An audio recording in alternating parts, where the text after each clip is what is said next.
আসসালামু আলাইকুম।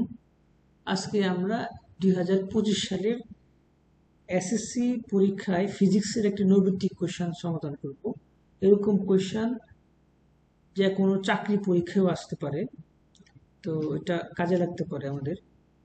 তো এখানে দেখেন লেখা আছে একটি বাল্বের গায়ে 23 ওয়াট এবং 220 ভোল্ট লেখা আছে। এখন আমাদেরকে বলতেছে বাল্বের রোধ কত। এখানে চারটা অপশন দেওয়া আছে, চারটা অপশন থেকে আমাদের একটা সঠিক আনসারটা খুঁজে বের করতে হবে। তো এখানে ধরেন ওয়াট এবং ভোল্টেজ।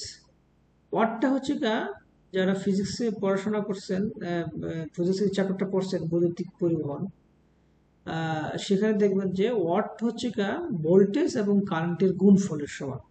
সুতরাং আমরা যদি এই সমীকরণটা লিখি, ওয়াটটাকে যদি এখানে আমরা ডব্লিউটা যদি লিখি, তাহলে ডব্লিউ ইকুয়াল টু আমরা জানি বিআই, মানে হচ্ছে কারেন্ট এবং ভোল্টেজের গুণফলকে আমরা বলি ক্ষমতা। এখন দেখেন আমাদের এখানে বের করতে হবে বাল্বটির রোধ কত। রোধ হচ্ছে রেজিস্ট্যান্স।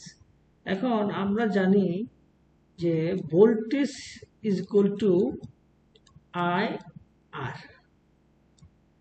তাহলে এখানে দেখেন আমার এই এই এই যে এখানে আমার যে ইকুয়েশনটা, সেই ইকুয়েশনে আমি দুইটা জিনিস জানি। একটা জানি ভোল্টেজ জানি, একটা জিনিস জানি পাওয়ারটা জানি, ক্ষমতাটা জানি। কিন্তু আমাকে বলছে যে এখানে বাল্বটির রোধ কত। যদি আমাকে বলতো যে কারেন্ট কত, তাহলে আমি এইখানে ক্ষমতাকে ভোল্টেজ দিয়ে ভাগ করলে কিন্তু আমি পেয়ে যেতাম।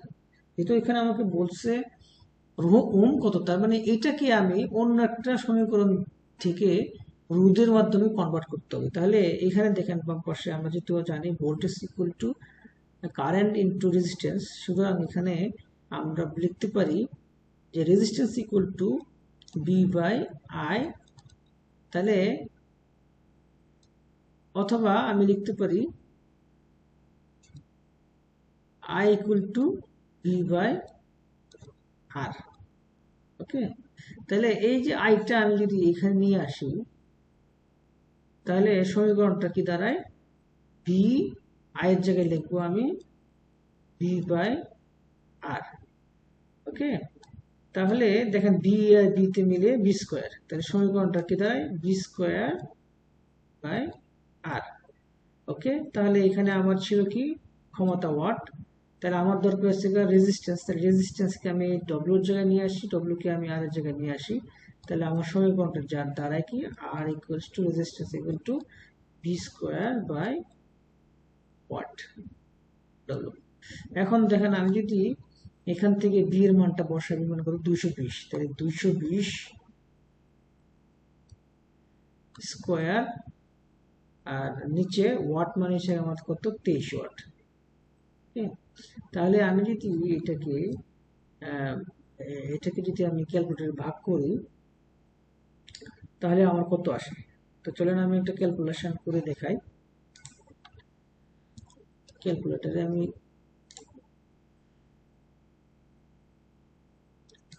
তো ধরেন আমার 220 ইন্টু 220 ইকুয়ালস টু, আবার ভাগ দেব কত 23 দিয়া 2 3, তাহলে কত আসলো 2104.334।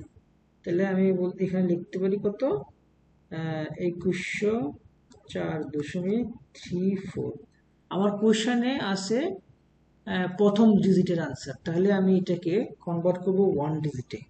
তাহলে আমি যদি ওয়ান ডিজিটে কনভার্ট করি, তাহলে 2 দশমিকটা আমি এইখান থেকে আমি এইখানে নিয়ে আসবো। তাহলে এখানে যদি দশমিক দেয়, তাহলে 2.104